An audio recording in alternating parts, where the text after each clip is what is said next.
everyone. A pleasure to be here. In recent years, cyber attacks have become increasingly prevalent with hackers threatening businesses of all sizes. These malicious actors exploit vulnerabilities in digital systems to steal sensitive information, disrupt operations, and cause financial harm. But what motivates these hackers to target businesses, and how can companies defend against such threats?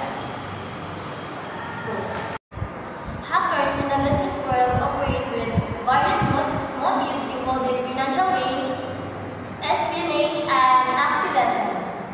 They use sophisticated techniques such as phishing, ransomware, and social engineering to infiltrate networks and compromise data.